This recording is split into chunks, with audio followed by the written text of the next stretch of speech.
नमस्कार, मैं राजेश और आप देख रहे हैं न्यूज़ 365। जिस तरीके से झारखंड में राजनीतिक के क्षेत्र में हलचल पैदा हो रही है, चुनाव नज़दीक हो रहे हैं, उसी दरमियान में सभी राजनीतिक पार्टियां अपने दमखम दिखाने के लिए जोर शोर से लगे हुए हैं। अब जनता किस ओर करवट लेती है और जनता किसको राज सौंपती है, ये देखने वाली बड़ी बात होगी। आज हमारे झारखंड प्रदेश के प्रदेश अध्यक्ष श्याम बिहारी जी हमारे साथ उपस्थित है। सीधा जुड़ते हैं राजनीतिक क्षेत्र में क्या इनकी भागीदारी पार्टी समाज को एक नई दिशा देने के काम करेगी, हम उन्हें से जुड़ते हैं और जानने की कोशिश करते हैं। सबसे पहले स्वागत है आपको हमारे 365 में। जिस तरीके से झारखंड में एक हलचल सा पैदा हो रहा है, लोग अपने अपने दमखम दिखाने के लिए हर तरीके से समाज को, जनता को अपनी ओर आकर्षित करने की कोशिश कर रहे हैं। आपकी भागीदारी पार्टी की जो है वो किस तरीके से राजनीतिक करेगी अन्य राजनीतिक दलों के हिसाब से? देखिए, भागीदारी पार्टी, इस पार्टी का नामकरण से आपको मोटा मोटी ये पता चल गया होगा कि हम भागीदारी की बात करते हैं। भागीदारी चाहे राजनीति की भागीदारी हो या सामाजिक भागीदारी हो या इस राज्य में जो विकास की योजनाएं हैं उसमें भागीदारी का सवाल है। आपको हम बता दें कि जब यह प्रदेश एकीकृत बिहार में हुआ करता था तो इस प्रदेश में बसने वाले जो आम आवाम थी, इनके बीच एक धारणा थी। वो धारणा ये था कि यहाँ से जो चुनाव जीत के बिहार विधानसभा में जाते हैं, ना उनको मंत्री बनाया जाता है, ना उनको कोई विभाग सौंपा जाता है। और जब जन आंदोलन हुआ और जन आंदोलन के बाद जब एकीकृत बिहार से झारखंड का जो है सो गठन हुआ अलग होके, तो यहाँ पे राज्य सरकार के गठन के बाद जो उम्मीद यहाँ की जनता जनार्दन ने देखी थी, वो उम्मीद पर पानी फिर गया। आज इस प्रदेश में 9-10 सरकारें आई, लेकिन 9-10 सरकारों के नेतृत्व में इस प्रदेश में जो बसने वाले, खास करके ग्रामीण सुदूर और ग्रामीण क्षेत्र में जो लोग रोज़मर्रा की ज़िंदगी जी रहे हैं, जो लोग दैनिक रोजी रोटी के लिए आज परेशान हैं, या फिर जो लोग राज्य सरकार के विकास पे जो ब्लॉक में, जिला मुख्यालय में जो चक्कर काट रहे हैं, ऐसे लोगों को अब लगने लगा है, हमको खुद लगने लगा है कि इस प्रदेश में जिस अनुरूप से झारखंड प्रदेश का गठन हुआ था, आज जो हम लोगों ने सपना देखा था, उस पर पानी फिर गया। तो अब यहाँ की जनता जनार्दन ये सोच रही है कि भाई पक्ष और विपक्ष दोनों पार्टियों की सरकार इस राज्य में स्थापित करके और अपनी जो है सो अपनी तरीके से सरकार चला ली। लेकिन जो जनता जनार्दन का विकास का सवाल था, उसके मान सम्मान की गारंटी का सवाल था, उसकी राजनीतिक भागीदारी का सवाल था, उसमें एकदम बिल्कुल जो है कोरा साबित दिखता है। क्योंकि आज आप देख लीजिए, क्षेत्र में, ग्रामीण क्षेत्रों में जाइए, ब्लॉक में जाइए, जिला मुख्यालय में जाइए, आज वहाँ देखिए दाखिल खारिज के नाम पे 1 डिसमिल में 1000, एकड़ में 50,000। अब बताइए कि क्या इसीलिए झारखंड अलग हुआ था?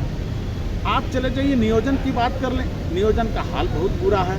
आप भ्रष्टाचार की बात कर लें, इस प्रदेश में जो सो आम आवाम जो सो भ्रष्टाचार से माने उबर नहीं पा रही है। तो ऐसी स्थिति में इस राज्य की जनता के सामने एक विकल्प का जरूरत है, और विकल्प के रूप में भागीदारी पार्टी को जनता देख रही है। क्योंकि भागीदारी पार्टी इस राज्य के अंदर राजनीतिक भागीदारी की गारंटी के सवाल पर जो है लड़ रही है। इस राज्य में जो योजनाएं तैयार सरकार करती है, उस योजनाओं में भागीदारी के सवाल पर लड़ रही है। भागीदारी पार्टी मान सम्मान की गारंटी के सवाल पर लड़ रही है। अक्सर ये देखा जाता है कि जब तक पार्टी की सत्ता प्राप्त नहीं हो जाती है, तब तक जनता को हमेशा प्रलोभन देते रहती है, उनको वादा बहुत तरीके करते हैं, लेकिन जैसे ही सत्ता उनको मिलता है, वो उस सारे वादे को भूल जाता है। अभी देख सकते हैं PSS, पंचायत सचिवालय संघ, आपको सरकार उनको वादा करके आई थी कि 3 महीना में कर देंगे, लेकिन आज उनका कार्यकाल समाप्त होने वाला है। लेकिन उनका किसी तरह से स्टेट जो शिक्षक हैं, जो समाज पर निर्माण करने में अहम भूमिका निभाते हैं, वो भी आंदोलनरत है। तो क्या लगता है, आपकी पार्टी जब अगर सत्ता में आती है तो क्या गारंटी है कि आप भी उनकी वादों को भूल नहीं जाएंगे? महोदय जी, हम आपको बता दें, एक शब्द क्रांति, और क्रांति कब पैदा होता है? जब सामंती ताकत बढ़ जाती है, जब लोगों का शोषण होता है, जब लोगों के ऊपर अत्याचार होता है, तो वही क्रांति जन्म लेती है।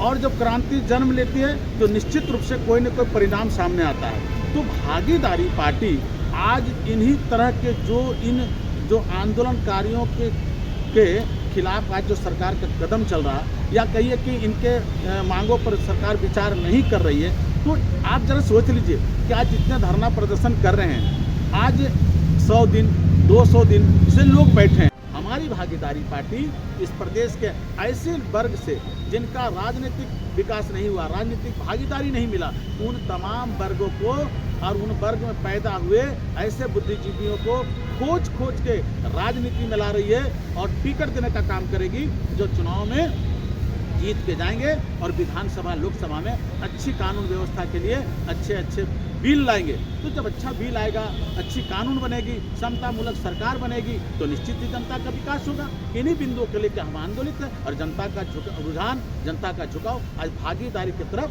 विकल्प के रूप में झारखंड की जनता देख रही, पूरा देश की जनता देख रही है। वर्तमान सरकार की अगर बात करें तो नहीं लगता है कि लमसम 200 से ऐसी ज़्यादा ही योजना लागू कर चुकी है, लेकिन धरातल पर नहीं दिख पा रहा है।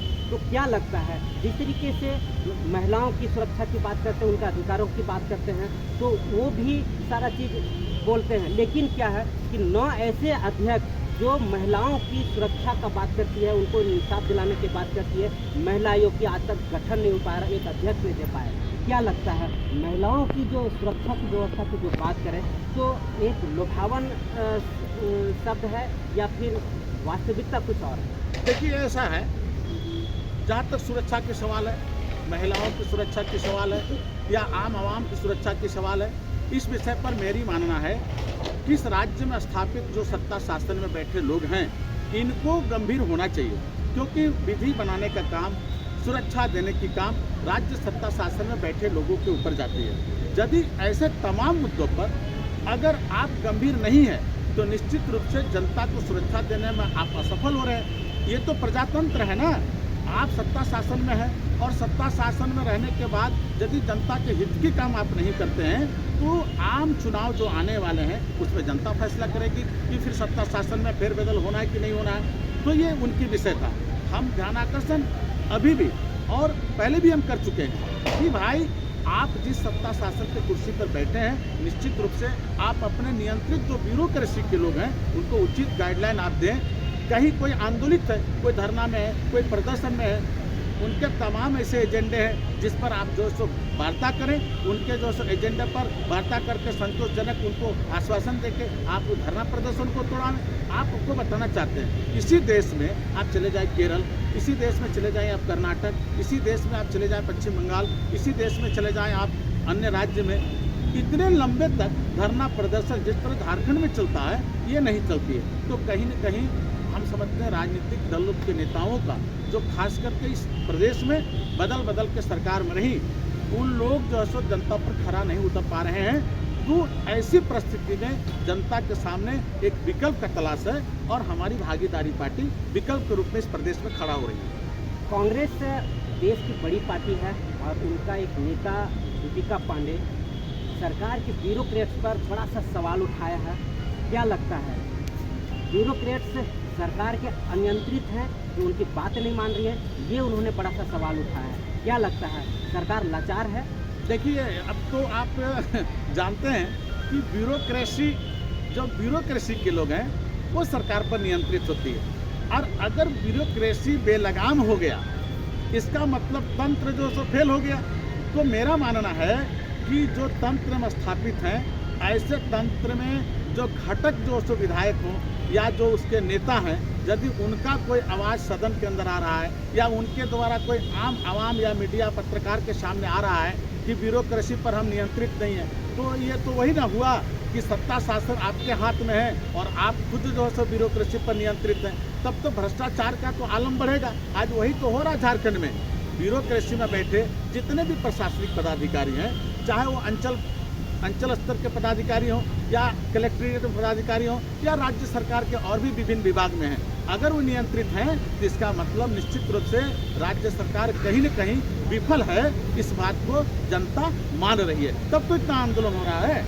तो दीपिका पांडे अगर ऐसा सवाल खड़ा किए हैं, तो उनके सरकार की मसला है, और दीपिका पांडे अगर इस तरह का आवाज़ उठा रही हैं, तो सरकार को गंभीर होना चाहिए, उनके बातों पर ध्यान देना चाहिए, ब्यूरोक्रेसी के लोगों पर नियंत्रण करने के लिए कोई कारगर योजना बनाना चाहिए। अब चुनाव नज़दीक आने वाला है, आपकी भागीदारी पार्टी की झारखंड में कितने सीटों पर चुनाव लड़ेगी? देखिए, मैं आपको बता दूं, 27 नवंबर को हमारी बैठक प्रदेश कार्यकारिणी की हो रही है और हम लोग गंभीर हैं कि झारखंड प्रदेश के अंदर जो 14 लोकसभा सीट हैं, हम लोग 14 के 14 लोकसभा पर चुनाव लड़ने जा रहे हैं। हम लोग इस विषय पर जो है सो गंभीर हैं और स्वतंत्र रूप से हम लोग मानते हैं कि कोई भी क्रांति जब जनमानस के लिए पैदा होता है तो निश्चित रूप से वह क्रांति एक दिन जवानी पर आती है और भागीदारी पार्टी का जो क्रांति शुरू हुआ है, ये मुहिम इस प्रदेश में अपना मंजिल तक जाएगी। तो हम लोग इस बार जो चुनाव लड़ने की तैयारी की है वो पूरे प्रदेश के 14 सीट पर तैयारी की है और 14 सीट पर लोकसभा में हम पर्चा भरेंगे। आगामी विधानसभा के लिए बाद में की जाएगी, रणनीति हम लोग बनाएंगे। क्या भागीदारी पार्टी भी किसी को समर्थन देगी? जी नहीं, पूरे देश में भागीदारी पार्टी इस देश में 12 राज्य में एज ए राजनीतिक पार्टी के रूप में अपने संगठन का विस्तार की है और इस बार पूरे भारत के 12 राज्य में लोकसभा का चुनाव पार्टी अपने दमखम पर चुनाव लड़ने जा रही है। अभी हमारे साथ कोई समझौता की बात नहीं है और ना ही अभी इस तरह का कोई हमारा केंद्रीय नेतृत्व से सुझाव आया है। अब इस बिंदु पर हमारे भागीदारी पार्टी के जो राष्ट्रीय पदाधिकारी लोग हैं वो नेतृत्व करता है, वो गंभीर होकर क्या विचार करेंगे कलांतर की बात। ठीक है, हम राजनीतिक दल हैं तो राजनीतिक दल का मतलब है हमारा निश्चित रूप से सत्ता शासन में जाने का मन है, लेकिन सत्ता शासन में जाने का मतलब यह है कि जिस विकल्प को लेकर जनता हमारा साथ देगी हम उसके विकल्प का और उसके बिंदु पर हम कभी मुकरेंगे नहीं। हमारा मतलब है समाज के अंतिम पंक्ति में खड़े व्यक्ति को भागीदारी दिलाना, हमारा मतलब है सरकार के विकास योजना में भागीदारी दिलाना, हमारा मतलब है समाज में भागीदारी की गारंटी करना। तो निश्चित रूप से अब संवैधानिक आधारों को हम मान के और इस प्रदेश के आम आवाम के लिए लड़ेंगे। हमारा कोई किसी दल के साथ हमारा कोई नीति और सिद्धांत ना मैच करता है ना भविष्य मैच करेगा। भागीदारी पार्टी का अपना नीति है, अपना सिद्धांत है जो जनता के हित के लिए होगा और इसी बिंदु पर हम लोग आंदोलित हैं। झारखंड कहा जाता है कि प्राकृतिक संपदाओं से भरा पूरा राज्य है और यहाँ की जो धरती है वो सोना उगलती है, लेकिन यहाँ की जनता जो है वो गरीबी से बेहतर कहा जाए तो उनको एकदम लाचार है और सारी राजनीतिक पार्टियां उनका दोहन करती हैं। क्या लगता है चलाने की? तो झारखंड के 40% जो खनिज संपदा से 40% जो खर्च भारत सरकार का झारखंड की जो संपदा से खनिज संपदा से चलती है, लेकिन सच्चाई ये है कि झारखंड में जो बसने वाले आम आवाम है जिनका सर्वांगीण विकास होना चाहिए था वो विकास नहीं हो पाया। इसमें दोषी कौन है? इसमें दोषी इस राज्य के जो चलाने वाले सत्ता शासन में नेता मंत्री हैं उनका दोष है। अगर वो इस जनता जनार्दन के लिए कोई कारगर नीति बनाए होते, जनता जनार्दन के लिए तो कारगर विधेयक लाए होते जिससे कि सीधा सीधी जो है सो जनता को फायदा होता, तो आज जनता आंदोलित नहीं होती। इसका मतलब जाहिर है कि राज्य सत्ता शासन में जो भी झारखंड प्रदेश में सरकारें रही उन्होंने गंभीर होकर यहाँ की आम आवाम और खास करके ग्रामीण क्षेत्र में और खास करके सुदूर इलाके में जो बसने वाले लोग हैं इनके लिए कोई कारगर जो योजना नहीं बनाई। हाँ, एक बात ये भी मैं कह सकता हूँ कि हमारे लोग भी जो गांव में बसते हैं जिनके अंदर राजनीति करने की क्षमता है लेकिन वो राजनीति नहीं करके वो अपनी रोजी रोटी की चिंता में है, तो जब तक आप क्रांति नहीं फैलाओगे, जब तक अपने मौलिक अधिकार के लिए नहीं लड़ोगे तो इस प्रदेश के अंदर एक बढ़िया सरकार का गठन। तो आपने देखा श्याम बिहारी जी से लगातार बातें हुई और इन्होंने बड़ा सा बेवाक जवाब दिया है।